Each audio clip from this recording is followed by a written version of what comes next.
الحمد لله رب العالمين خالق السماوات والأرضين الصلاة والسلام على من أرسله رحمة للعالمين شفيع المذنبين خاتم النبيين وعلى آله وأصحابه أجمعين أما بعد فقد قال الله عز وجل في شان حبيبه تعظيما له وتوقيرا إن الله وملائكته يصلون على النبي يا أيها الذين آمنوا صلوا عليه وسلموا تسليما صلى الله على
ইব্রাহিম আলাইহিস সালাতু ওয়াস সালাম নিজের কলিজার টুকরা সন্তানকে আল্লাহর রাহে কুরবানি দিতে দ্বিধাবোধ করেন নাই।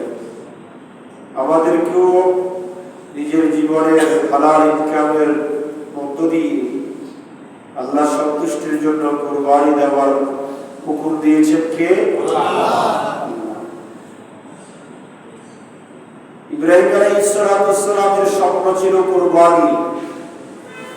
ইব্রাহিম খলিলুল্লাহ স্বপ্ন বাস্তবায়ন করেছেন। আর আল্লাহ রাব্বুল আলামিন হাকামুল হাকিমিন সে বিধানকে ভিন্ন আকৃতিতে আমাদের উপর আবশ্যক করেছেন। আল্লাহ বলেছেন ওয়ালাকুল্লি উম্মাতিন জাআলনা মানসাকান লিয়াযকুরু ইসমাল্লাহি আলা মা রাযাকাহুম মিন বাহিমাতিল আনআম। সুবহানাল্লাহ। আল্লাহ বলেন এই কুরবানির বিধান আমি আল্লাহ জারি করেছি গোশত খাওয়ার জন্য নয়, কুরবানির চামড়া কাজে লাগানোর জন্য নয়, বরং আমি আল্লাহ কুরবানির বিধান আবশ্যক করেছি লিয়াযকুরু ইসমাল্লাহ, যাতে করে বান্দারা আমি আল্লাহর দেওয়া চতুষ্পদ প্রাণীর গলায় আমি আল্লাহর নাম উচ্চারণ করতে পারে। সুবহানাল্লাহ। এই জন্য কুরবানিটা হয় কার জন্য? আল্লাহর জন্য। সাতটা আমরা কয়রাম দিই? একটা গরুতে একটা ওট এবং একটা মহিষ, এগুলোতে কয়রাম করে? সাতটা। নাস্তা দেওয়া হয় আগে বা পরে, কিন্তু যখন জবে করা হবে তখন নাম দেওয়া হয় কার? লিয়াযকুরু ইসমাল্লাহ, আল্লাহর নামে জিকির করা হয়। বিসমিল্লাহে আল্লাহু আকবার বলে চতুষ্পদ প্রাণীর গলায় ছুরি চালানো ওই বিধানটা আল্লাহ আমাদের উপর আবশ্যক করেছেন। আল্লাহ বলেছেন সূরা আনআমের 162 এবং 63 নম্বর আয়াতে কারিমার মধ্যে আল্লাহ সুবহানাহু ওয়া তাআলা এই কুরবানি সম্পর্কে আল্লাহ বলেছেন। আল্লাহ বলেন কুল ইন্না সালাতি ওয়া নুসুকি ওয়া মাহইয়ায়া ওয়া মামাতি লিল্লাহি রাব্বিল আলামিন লা শারীকা লাহু ওয়া বিযালিকা উমিরতু ওয়া আনা আউয়ালুল মুসলিমিন। সুবহানাল্লাহ। আল্লাহ বলেছেন হাবিব আপনি আল্লাহর উম্মতদেরকে, আমি আল্লাহর বান্দাদেরকে আপনি ওয়াজ করে দেন, জানিয়ে দেন ইন্না সালাতি ওয়া নুসুকি, নিশ্চয় নিশ্চয় আমার নামাজ, আমার কুরবানি, ওয়া মাহইয়ায়া আমার হায়াতের জিন্দেগি, ওয়া মামাতি আমার মওতের জিন্দেগি লিল্লাহি রাব্বিল আলামিন, একমাত্র কার জন্য? আল্লাহর জন্য। এই জন্য কুরবানিটা হবে কার জন্য? আল্লাহর জন্য, আল্লাহর সন্তুষ্টির জন্য, আল্লাহর রিযাতে হাসিলের জন্য। আমার নবী ইরশাদ করেছেন তোমরা কুরবানি করো সুস্থ সবল সুন্দর সুশ্রী আকর্ষণীয় পশু দ্বারা। সাহাবায়ে কেরাম জিজ্ঞাসা করেছেন ইয়া রাসূলুল্লাহ তাহলে কুরবানি সুন্দর সুশ্রী আকর্ষণীয় পশু দিয়ে কুরবানি করলে আমাদের কি ফায়দা হবে? আল্লাহ রাসূল বলেছেন হাসিনু দুহায়াকুম ফাইন্নাহা আলা সিরাতি বাতায়াকুম কামা ক্বালা আলাইহিস সালাতু ওয়াসসালাম। আল্লাহ রাসূল সাল্লাল্লাহু বলেছেন হাসিনু দুহায়াকুম তোমরা সুন্দর সুশ্রী পশু দ্বারা কুরবানি করো, ফাইন্নাহা আলা সিরাতি বাতায়াকুম, কেননা যে পশু তোমরা আল্লাহর জন্য কুরবানি করবে সেই পশু কাল কিয়ামতের কঠিন ময়দানে মুসিবতের সময় যখন বিশাল ফুলসিরাত কায়েম হবে ওই ফুলসিরাতের গোড়ায় তোমাদেরকে ফুলসিরাত পার হইতে সহায়তা করবে। সুবহানাল্লাহ।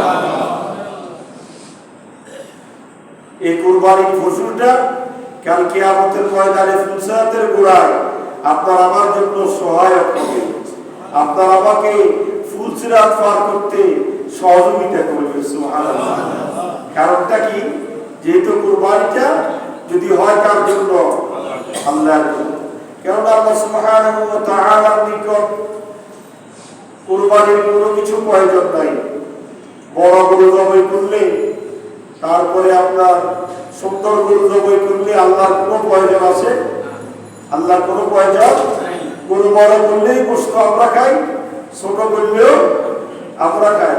হ্যাঁ, এই গরু কুরবানির ক্ষেত্রে আমাদের যে চিন্তা চেতনা, আমাদের যে আপনার এই মন মানসিকতা, এটা হইতে হবে একমাত্র আল্লাহর জন্য। কেননা এই কোরবানির পশুটা আল্লাহ রাব্বুল আলামিনের কোনো কাজে ব্যবহৃত হয় না, আল্লাহর নামে যায়, আল্লাহর কাছে চলে যায়। কিন্তু এই কোরবানির পশু আমি আপনি ব্যবহার করি। দেখেন আদম সফিউল্লাহ কোরবানি, ইব্রাহিম খলিলুল্লাহ কোরবানি, তারা কি এই কোরবানির পশু খেয়েছে? আপনারা কোনদিন শুনেছেন? কথা বলেন না। ইব্রাহিম আদম আলাইহিস সালামের যুগে কোরবানি ছিল মাঠের ভিতর কোরবানি দিবে, আগুন এসে জ্বালিয়ে ফেলবে, শেষ। কিন্তু একমাত্র মুহাম্মদুর রাসূলুল্লাহ সাল্লাল্লাহু আলাইহি ওয়াসাল্লামের সাথে আমরা এই কোরবানির বিধান এবং পেয়েছি যে কোরবানি যতই বড় গরু দিয়ে কোরবানি করো না কেন, গোশতগুলো তোমরাই খাবে। জোরে বলুন সুবহানাল্লাহ। কি বলেন, ঠিক কি না? দেখি কোরবানির পশু আগুনে জ্বালিয়ে ফেলবে, আপনি জবাই করে মাঠে ফেলে দিয়ে চলে আসবেন, এরকম আমরা করি?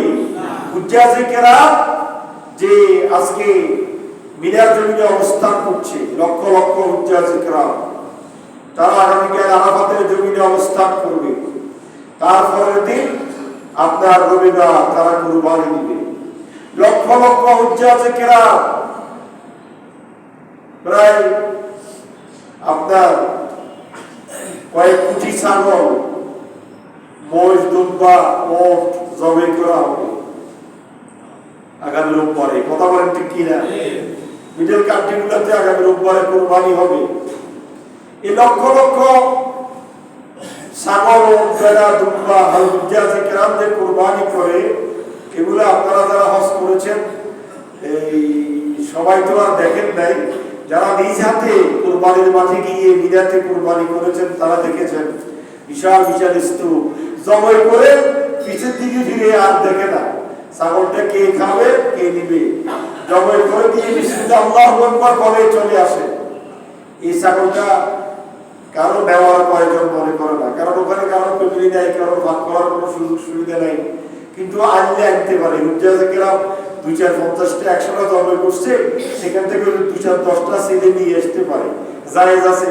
কিন্তু আদায় রাখবে কোথায়, খাবে কে, কোথায় খাওয়াবে, এই ব্যবস্থা করার কারণে হুজ্জাজে কেরাম ছাগলটা, দুম্বাটা, ওটটা জবাই করে দিয়ে চলে আসে। কথা বলে, ঠিক কি না? কিন্তু আদম সফিউল্লাহর জমানায় সেই ধরনের ছিল। ইব্রাহিম খলিলুল্লাহ নিজের কলিজার টুকরা সন্তানকে জবাই করেছেন। আল্লাহর হুকুমে যখন সন্তান জবাই হয় নাই, জান্নাত থেকে দুম্বা এসে ওই ছুরির নিচে জান্নাতি দুম্বা কি হয়েছে? জবাই হয়েছে। কিন্তু সেই জান্নাতি দুম্বা ইব্রাহিম আলাইহিস সালাম খান নাই, সেখান থেকে গ্রহণ করেন নাই। কিন্তু আমরা মুহাম্মদুর রাসূলুল্লাহ সাল্লাল্লাহু আলাইহি ওয়াসাল্লামের ওসিয়তে আমরা এমন একটা বিধান পেয়েছি যে যত লক্ষ টাকার খরচ করে কুরবানি করি না কেন, গোশতগুলো আমার ঘরে আসবে। কথা বলেন, ঠিক কি না? এইজন্য আল্লাহ রাব্বুল আলামিন হাকিমুল হাকিমিন কুরআনুল কারীমের সূরা হজের মধ্যে আল্লাহ বলেছেন, লা ইয়ানালুল্লাহু লুহুমুহা ওয়ালা দিমাউহা ওয়ালাকিন ইয়ানালুহুত তাকওয়া মিনকুম কাযালিকা সাখখারা লাকুম লিতুকাব্বিরুল্লাহা আলা মা হাদাকুম ওয়া বাশশিরিল মুহসিনিন। জোরে বলুন সুবহানাল্লাহ।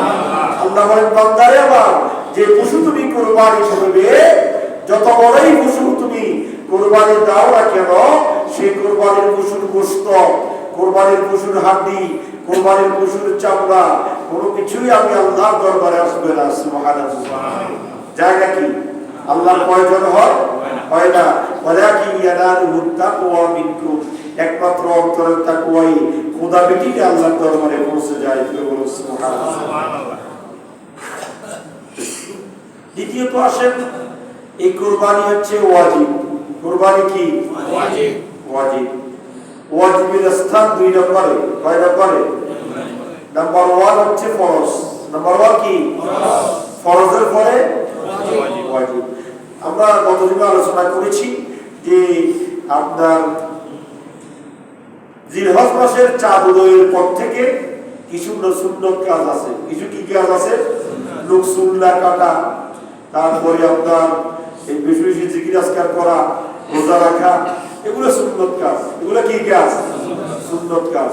কিন্তু ঈদুল আজহার চাঁদ উদয় হওয়ার পর থেকে ঈদুল আজহার কুরবানি দেওয়া পর্যন্ত 3টা কাজ হচ্ছে ওয়াজিব। সুবহানাল্লাহ। কয়টা কাজ?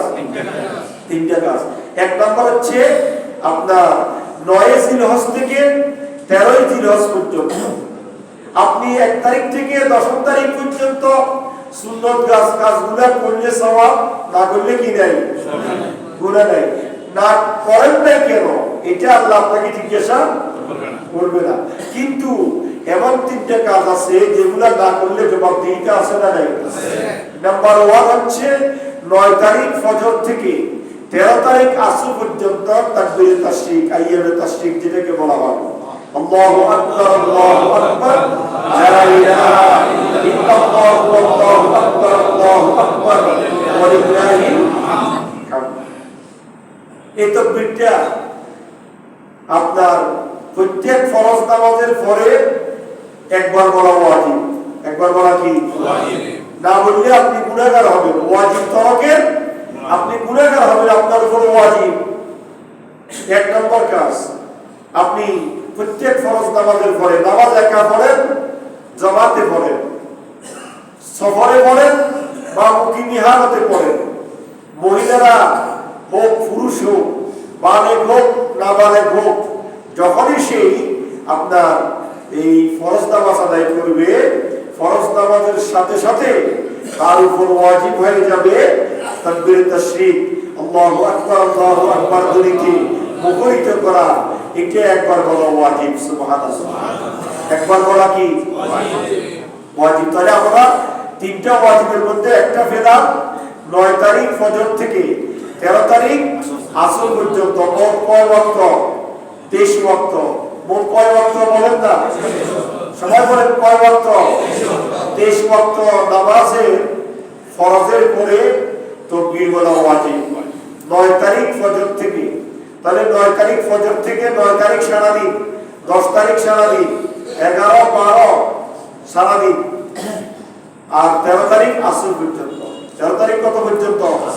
আসর পর্যন্ত। আগামী বৃহস্পতিবার অর্থাৎ আগামী রবিবার ফজর থেকে, আগামী রবিবার ফজরের নামাজ থেকে আগামী বৃহস্পতিবার আসর নামাজ পর্যন্ত প্রত্যেক নামাজের পরে একবার তাকবীর বলা, এটা ওয়াজিব। এটা কি বলেন না?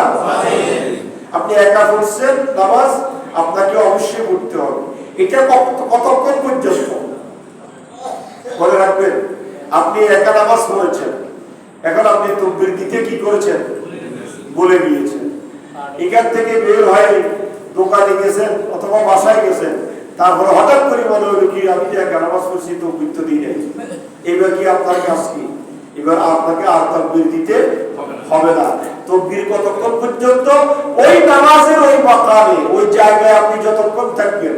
সালাম ফিরিয়ে ফেলেছেন, মুসলিম দোয়া করতেছেন, এই মুহূর্তে হঠাৎ করে মনে হলো কি আমি তো তাকবীর দিই নাই, তখন সাথে সাথে ওই বৈঠকে আপনি কি দিতে পারবেন? তাকবীর দিয়ে দিবেন। এই তাকবীরটা ঘরে বাহিরে মা বোনদেরকেও বলবেন, পুরুষের আমরা সবাই আমল করব, এটা ওয়াজিব। এটা কি ওয়াজিব?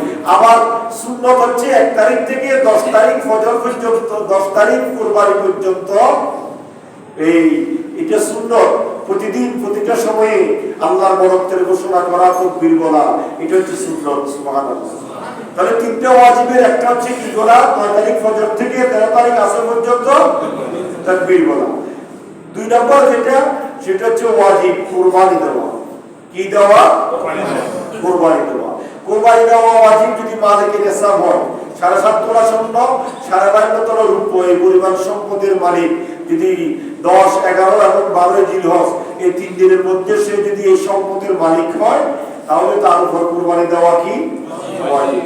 দান খরচা করে শ্বশুর বাড়ি কি বলবে, মেয়ের বেয়াই কি বলবে, অমুক আত্মীয় স্বজনে কি বলবে, কোরবানি দিতে না পারলে ছেলেরা কোথায় যাবে, এই চিন্তা চেতনা মন মানসিকতা নিয়ে কোরবানি দেওয়ার কোনো প্রয়োজন নাই। কোরবানি যদি আপনার উপর ওয়াজিব হয়, আপনাকে মালিকে নিসাব হওয়ার পরে আপনার কাছে যদি কোরবানি দেওয়ার সামর্থ্য থাকে, তারপরে কোরবানি দিতে হবে। কিন্তু কোরবানি দেওয়ার সামর্থ্য আছে, আপনি যদি কোরবানি না দেন তাহলে কি হবে? আল্লাহ রাসূল কঠিন হুঁশিয়ারি দিয়েছেন। আন আবি হুরায়রা রাদিয়াল্লাহু তাআলা আনহু আন্নাহু ক্বাল ক্বালা রাসূলুল্লাহ সাল্লাল্লাহু আলাইহি ওয়াসাল্লাম মান কানা লাহু সাআতুন ওয়ালাম ইউদাহি ফালা ইউকরামান্না মুসাল্লানা কামা ক্বালা আলাইহিস সালাতু ওয়াসসালাম। আল্লাহর নবী ইরশাদ করেছেন, প্রসিদ্ধ সাহাবী আবু হুরায়রা রাদিয়াল্লাহু তাআলা বর্ণনা করেছেন, রাসূল খোদা ইরশাদ করেছেন, উম্মতে আমার, যে ব্যক্তির কুরবানি দেওয়ার সামর্থ্য আছে, কুরবানি দেওয়ার কি আছে? ফালাম ইউদাহি, সে কুরবানি দিল না, ফালা ইউকরামান্না মুসাল্লানা, সেই জন্য ঈদগাহে না আসে। জোরে বলুন নাউযুবিল্লাহ। ওই ব্যক্তির জন্য ঈদগাহে আসা নিষেধ, যে ব্যক্তির উপর কুরবানি ওয়াজিব হয়েছে কিন্তু সে টাকার লোভে বিভিন্ন চিন্তা চেতনা করে গোশত খাওয়ার মানসিকতা নিয়ে সে যদি কুরবানি না দেয়, তাহলে সে আল্লাহ রাসূল বলেছেন সে যেন আমার ঈদগাহে না আসে। জোরে বলুন নাউযুবিল্লাহ। কুরবানি এটা ওয়াজিব কাজ, অত্যন্ত গুরুত্বপূর্ণ কাজ। আম্মা আয়েশা সিদ্দিকা রাদিয়াল্লাহু তাআলা আনহা ইরশাদ করেছেন যে আয়েশা রাদিয়াল্লাহু তাআলা আনহা قالت قال رسول الله صلى الله عليه وسلم ما من عمل ابن آدم يوم النهر أحب إلى الله من إهراق الدم وإنه ليأتي يوم القيامة بقرونها وأشعارها وأزلافها وإن الدم ليقع من الله بمكان قبل أن يقع من الأرض فتوب بها نفسا كما قال عليه الصلاة والسلام। আম্মা আয়েশা সিদ্দিকা হাদিস বর্ণনা করেছেন, সরকারে মদিনা সুরুর কর্মসিরা মুহাম্মদুর রাসূলুল্লাহ সাল্লাল্লাহু আলাইহি ওয়াসাল্লাম ইরশাদ করেছেন, মা মিন আমালিন ইবনে আদম ইয়াওমান নাহারে আহাব্বু ইলাল্লাহ, কুরবানির দিন আল্লাহর নিকট সবচাইতে প্রিয় হচ্ছে মিন ইহরাকিদ দম, চতুষ্পদ প্রাণীর গলায় ছুরি চালিয়ে রক্ত প্রবাহিত করা হচ্ছে কুরবানির দিনে আল্লাহর কাছে সবচাইতে গুরুত্বপূর্ণ বান্দার আমল। সুবহানাল্লাহ, কথা বুঝেন না? কুরবানির দিন আল্লাহর কাছে সবচাইতে বান্দার প্রিয় আমল কোনটা? কুরবানি দেওয়া। কি দেওয়া বলেন না? কুরবানি দেওয়া মানে ইহরাকিদ দম, চতুষ্পদ প্রাণীর গলায় ছুরি চালিয়ে রক্ত প্রবাহিত করা। কেননা ওয়াইন্নাহু লায়াতি ইয়াউমাল কিয়ামা, কেননা সে যদি কুরবানি দিয়ে আল্লাহর সন্তুষ্টির জন্য হালাল ইনকাম থেকে সে যদি কুরবানি দেয়, তাহলে সেই কুরবানির কি লাভ হবে? বেকুরুনিহা, শিং, ওয়া আশআরিহা, ফসল, ওয়া আজলাফিহা, তার হাড্ডি, তার চামড়া, তার সবকিছু কাল কিয়ামতের ময়দানে সুস্থ সবল হয়ে তোমার সামনে উপস্থিত হবে। ওয়া ইন্নাদ দাম্মা লা ইয়াকাউ মিনাল্লাহি বিমাকানিন ক্বাবলা আন ইয়াকাউ মিনাল আরদ, ওই চতুষ্পদ প্রাণীর গলায় ছুরি চালিয়ে রক্ত জমিনে পড়ার আগে ওই রক্ত, ওই কুরবানি আল্লাহর দরবারে কবুল হয়ে যায়। সুবহানাল্লাহ। কুরবানির পশুর, আচ্ছা আপনি বলেন, কুরবানির গলায় যে আমরা ছুরি চালাই পশুর গলায়, সে পশুর থেকে মাটির দূরত্ব কত? সামান্য না? 2 ইঞ্চি বা 2.5 ইঞ্চি। অনেক সময় মাটির সাথে লাগিয়েও থাকে গলাটা, যদি মাথাটা বাঁকা করে ধরে গলার সাথে মাথাটা মাটির সাথে কি হয়ে যায়? লেগে যায়। কিন্তু আল্লাহ রাসূল বলেন, উম্মতরে আমার, ওয়া ইন্নাদ দাম্মা লা ইয়াকাউ মিনাল্লাহ, তুমি যে পশু জবাই করো সেই পশুর রক্ত ছুরি আঘাত করে কেটে রক্ত জমিনে পড়ার আগে আল্লাহর আরশে আজিমে আপনার কুরবানি কবুল হয়ে যায়। আল্লাহু আকবার। তো যে কারবানটা, যে ইবাদতটা গলা থেকে রক্ত জমিনে পড়তে 1 সেকেন্ড সময় লাগে, কয় সেকেন্ড? 1 সেকেন্ড ছুরি চালানোর সাথে সাথে রক্ত প্রবাহিত হয়ে জমিনে পড়ে যায়। ওই 1 সেকেন্ড রক্ত পড়তে যে সময় লাগে, ওই 1 সেকেন্ড রক্ত পড়ার সাথে সাথে আল্লাহ রাসূল বলেন, আরশে আজিমে তোমার কুরবানি কবুল হয়ে গেছে। এমন একটা শুভ সংবাদ আল্লাহর আরশে আজিমে পৌঁছে যায় যদি সেই কুরবানিটা হয় আল্লাহর সন্তুষ্টির জন্য হালাল ইনকামের। জোরে বলুন ঠিক কি না? ইনকামটা হইতে হবে কি? হালাল। আর কুরবানিটা হইতে হবে কার জন্য? আল্লাহর সন্তুষ্টির জন্য। এই দুইটা যদি হয়ে থাকে তাহলে আল্লাহ রাব্বুল আলামিন হাকামুল হাকিমের দরবারে ওই কুরবানি কবুল হবে। কাল কিয়ামতের কঠিন ময়দানে মুসিবতের সময় ওই কুরবানির পশুর পিঠের উপরে বহন করে আপনি আমি ফুলসিরাত পার হইতে সক্ষম হব। আল্লাহ আমাদেরকে তৌফিক দান করুন। আমিন। দ্বিতীয়ত হচ্ছে আমরা জানি আজকে হুজ্জাতে কেরাম মিনার জমিনে কোথায় কোথায় বলেন না মিনাতে, অনেকে মিনাতে তাবুতে জুমার নামাজ পড়তেন, অনেকে জোহরের নামাজ পড়তেন। মুসাফিরের জন্য জুমার নামাজ না পড়লেও কি নেই, সমস্যা নেই। হুজ্জাতে কেরাম মুসাফির তারা আজকে মিনার পাথরের এই জমিনটা সাদা পোশাকে গড়াগড়ি খাচ্ছে। সুবহানাল্লাহ, দৃশ্যটা কেমন যারা গিয়েছেন তারাই অনুভব করতে পারবেন। মিনার প্রান্তরে মানুষ এখন থেকে আগের থেকে এখন আরো ডেভেলপ হচ্ছে। এই বছর দেখতে পেলাম আরো ডেভেলপ, বালিশটা কি সুন্দর দিয়েছেন, ব্যাটগুলো খুব সুন্দর উন্নত মানের দিয়েছেন। দিন দিন মডিফাই, দিন দিন আধুনিক হচ্ছে। ওই স্থানটা সরকার মিনার জমিন তো সীমিত, মিনার জমিন কি এখন এই সীমিত জমিনের ভিতর লোক তো বাড়তেছে, লোক বাড়তেছে। তো নির্দিষ্ট একটা জায়গার ভিতরে, নির্দিষ্ট একটা এরিয়ার ভিতরে 20-40 জন একসাথে ঘুমাইতে হয়, থাকতে হয়। এই জন্য সরকার সিদ্ধান্ত নিচ্ছে সেখানে বহুতলা ভবন করে দিবেন, বহুতলা ভবন করে দিবেন। তখন হাজিরা এসির রুমের ভিতরে, এয়ার কন্ডিশনের ভিতরে আরামে এসে সেখানে সময় অতিবাহিত করবেন। সে আজকে আরাফাতের রাত্রে যাওয়ার জন্য হাজিরা প্রস্তুতি নিচ্ছে। মিনাতে 5 ওয়াক্ত নামাজ পড়বেন। কয় ওয়াক্ত? আজকে হচ্ছে সৌদি আরবে 8 তারিখ। কয় তারিখ? 8ই জিলহজ।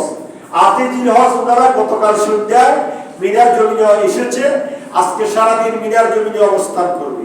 ফজর থেকে এশা পর্যন্ত মিনার জমিনে তারা আদায় করবে ওয়াজিবাত। আদায় করার পরে এশার নামাজের পরে খানা পিনা খেয়ে হাজিরা আরাফাতের জমিনে যাওয়ার জন্য প্রস্তুতি নেবে। রাত্রে অধিকাংশ হুজ্জাতে কেরাম রাত্রেই তারা আরাফাতের জমিনে চলে যাবে। তাহলে আগামীকাল হচ্ছে আরাফাতের দিবস। কি দিবস? কি দিবস বলেন না? আরাফাতের জমিন কান্নার রোল পড়ে যাবে। সাদা দুইটা পোশাক উপরে নিচে, মৃত্যুর ড্রেস, কাফনের কাফন পরিহিত অবস্থায় পুরা আরাফাতের জমিন, যে আরাফাতের জমিনটা হবে কিয়ামতের ময়দান। কিসের ময়দান? আরাফাতের জমিনটা হবে কিয়ামতের ময়দান। পৃথিবীর জমিনে আরেকটা কোন জায়গায় আরাফাত খুঁজে পাওয়া যাবে নাকি? আরাফাতের জমিন কয়টা? এটা ওয়ার্ল্ডে একটা, অনলি একটা এই আরাফাতের জমিন লাব্বাইকের ধ্বনিতে মুখরিত হবে আগামীকাল ইনশাআল্লাহ। সেই আরাফাতের দিন অত্যন্ত মুবারক দিন। ইবাদত বন্দেগী, জিকির আজকার, হুজ্জাতে কেরাম যে ইবাদত বন্দেগী করতেছে তাদের সাথে আমাদের দোয়া যদি এক হয়ে যায়, আল্লাহ সুবহানাহু ওয়া তাআলা দয়া করে যদি কবুল করেন তাহলে অনেক সওয়াব। কথা বলেন ঠিক কি না? এইজন্য আল্লাহ রাসূল বলেছেন, মান সাওমা ইয়াউমা আরাফা, যে ব্যক্তি আরাফাতের দিবসে একটা রোজা পালন করবে, গুফির লাহু সানাতাইনি মুতাতাবিআতাইন, ওই ব্যক্তি 2 বছরের রোজার সওয়াব তার আমলনামার ভিতর লেখা হয়ে যাবে। আল্লাহু আকবার। যে ব্যক্তি আরাফাতের দিন কয়টা রোজা রাখবে? একটা রোজা রাখবে, সে যেন 2 বছর লাগাতার রোজা রাখলো। সুবহানাল্লাহ। অপর হাদিসের মধ্যে আল্লাহ নবী ইরশাদ করেছেন, সিয়ামু ইয়াউমি আরাফা আতাসিবু আলাল্লাহি আন ইউকাফিরা আস-সানাতা আল্লাতী বা'দাহু ওয়া সানাতা আল্লাতী ক্বাবলা, যে ব্যক্তি আরাফাতের দিন একটা রোজা পালন করবে তার গত বছরের 1 বছরের গুনাহ এবং আগামী 1 বছরের গুনাহ আল্লাহ সুবহানাহু ওয়া তাআলা মাফ করে দিবেন। আল্লাহু আকবার। আপনি প্রশ্ন করতে পারেন, হুজুর আগামী 1 বছরে বাঁচি না বাঁচি তাও তো ঠিক নেই, গুনাহ করি না ভালো কাজ করি তাও তো ঠিক নাই, আমার 1 বছরের গুনাহ আল্লাহ কিভাবে মাফ করবেন? আল্লাহ রাসূল বলেন, উম্মত রে আমার, তুমি যদি এই বিশ্বাস নিয়ে, এই ইয়াকিন নিয়ে যদি আরাফাতের দিনে লক্ষ লক্ষ হুজ্জাত কেরাম রোজাদারি করছে, আরাফাতের জমিনে কান্নাকাটি করছে, তাদের এই ইবাদতকে স্মরণ করে তুমি যদি একটি দিন রোজা পালন করতে পারো, আল্লাহ সুবহানাহু ওয়া তাআলা তোমার বিগত 1 বছরের গুনাহ মাফ করে দিবে। আগামী যতদিন তুমি জীবিত থাকবে, 1 বছরের আগে যতদিন তুমি জীবিত থাকবে, ওই সময়ের গুনাহ তুমি আল্লাহর কাছে মাফ না চাইলেও এই রোজার উসিলাতে আল্লাহ মাফ করে দিবেন। সুবহানাল্লাহ। তাহলে এই আরাফাতের দিন আগামীকাল আপনারা একটা রোজা রাখার চেষ্টা করবেন। আরাফাতের দিন রোজা রাখা অত্যন্ত সওয়াবের কাজ। আগামীকাল আমরা যদি রোজা রাখি, আমরা 3:30টার মধ্যে সেহরি শেষ করব। আজকে রাত্রিতে 3:30টার মধ্যে সেহরি শেষ করব, আর আগামীকাল 6:41 হচ্ছে ইফতার। 6:41 ইফতার হবে, আর আজকে 3:30 সেহরি শেষ করবেন। এই রোজাটা আগামীকাল সবাই রাখার চেষ্টা করবেন, জিকির আজকার করবেন, বেশি বেশি দান সদকা করবেন, কুরআন তিলাওয়াত করবেন, হ্যাঁ বেশি বেশি দুরূদ শরীফ পাঠ করবেন। কি পাঠ করবেন? আমি গত জুমায় বলেছিলাম এই 10 দিনের আমল, 10 দিনের রোজা রাখা, কোরআন তিলাওয়াত করা, জিকির আজকার করা, দুরূদ শরীফ পাঠ করা, দান সদকা করা, এই আমলগুলো চালিয়ে যাবেন কুরবানির দিন পর্যন্ত। কোন দিন পর্যন্ত? কুরবানির দিন পর্যন্ত। আমরা জানি কুরবানির দিনের কিছু সুন্নত কাজ রয়েছে। কি কাজ? সুন্নত কাজ। এই সুন্নত কাজগুলো পালন করবেন। অতি ভোরে ঘুম থেকে জাগ্রত হওয়া। আগামী সোমবার আমাদের বাংলাদেশের জমি ঈদুল আজহা অনুষ্ঠিত হবে।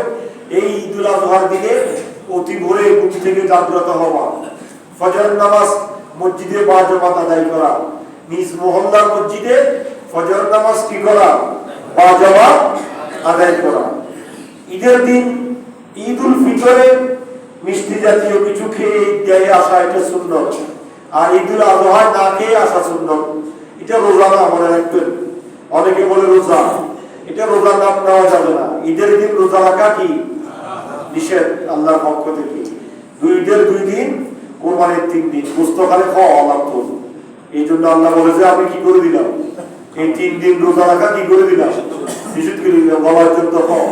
আমরা খানা খাই, আল্লাহর জন্য ভুলে যাই, কিন্তু আল্লাহ রাব্বুল আলামিন হাকামুল হাকিমিন খাওয়ার জন্য বিধান দিয়েছেন। ঈদের 2 দিন, কোরবানির 3 দিন, এই 5 দিন রোজা রাখা নিষেধ। সুতরাং এই ঈদের দিন রোজা না খেয়ে ঈদগাহে আসা, না খেয়ে ঈদগাহে আসা। ওই দিনের খানাটা, ওই দিনের কোরবানির গোশত দিয়ে ইন্ট্রোডাকশন করা, উদ্বোধন করা, এটা হচ্ছে কোরবানির বিধান। যদি সম্ভব হয় করবেন, আর যদি সম্ভব না হয় করার দরকার নাই। ডায়াবেটিস আছে, অসুস্থতা আছে, সুবিধা অসুবিধা আছে, গরু কুরবানি কাটা রেডি করে 3টা-4টা বাজার সম্ভাবনা আছে। সুতরাং আপনি এতক্ষণ উপবাস থাকা, আমার রাত্রে সেহরিও খাইতে পারবেন না। আপনি যদি চিন্তা করেন আমি তো কোরবানির গোশত রেডি দিতে 12টা-1টা বাজবে, আমি একটু ফজরের আগে উঠি কিছু খাইলেই বালা করি, এটাও করা যাবে না। এটা করা যাবে না, যেহেতু এটা রোজা নয়। রোজার জন্য সেহরি, রোজার জন্য সাহারি, রোজার জন্য। তো আপনি তো রোজা রাখবেন না, আপনি সাহারি কেন খাবেন? এই জন্য যতটুকু সম্ভব হয় না খেয়ে থাকবেন, দান সদকা করবেন, কোরবানির পশু জবাই করবেন, কোরবানির পশু খানা দিয়ে উদ্বোধন করবেন। ঈদের জামাতে নির্দিষ্ট সময়ে এসে যাবেন। এক রাস্তা দিয়ে ঈদগাহে আসবেন, আরেক রাস্তা দিয়ে ঈদগাহ থেকে যাবেন, এবং উচ্চ আওয়াজে তাকবীর, আল্লাহু আকবার, আল্লাহু আকবার, লা ইলাহা ইল্লাল্লাহ, আল্লাহু আকবার, আল্লাহু আকবার, ওয়া লিল্লাহিল হামদ, আল্লাহু আকবার, আল্লাহু আকবার, লা ইলাহা ইল্লাল্লাহ, আল্লাহু আকবার, আল্লাহু আকবার, ওয়া লিল্লাহিল হামদ। এই তাকবীর তাশরিক, আইয়ামে তাশরিক, এই তাকবীর পাঠ করতে করতে ঈদের জামাতে আসবেন। এইভাবে আমরা কোরবানির সময় অতিবাহিত করব। শৃঙ্খলার সহিত আমরা কোরবানির পশু জবাই করব, এবং কোরবানির বিধান, কোরবানির পশুর বিভিন্ন মাসালা ইনশাআল্লাহ কোরবানির দিন আলোচনা করব। আল্লাহ আমাদেরকে বোঝার, আমল করার তৌফিক দান করুন। আগামী সোমবার ঈদুল আজহা, ঈদুল আজহার নামাজের জামাত অনুষ্ঠিত হবে সকাল 8টায়। কয়টায়? সকাল 8টায় নির্দিষ্ট সময়ে ঈদুল আজহার জামাত অনুষ্ঠিত হবে। আমরা নির্দিষ্ট সময়ে অত্র মসজিদে ঈদের জামাত আদায় করব। আল্লাহ সুবহানাহু ওয়া তাআলা আমাদের সবাইকে কবুল করুন, আমিন। আসসালামু আলাইকুম ওয়া রাহমাতুল্লাহি ওয়া বারাকাতুহু। দাঁড়িয়ে যান, সামনের খালি জায়গা পূরণ করে বসেন। সাহেব কামলা জমা আদায়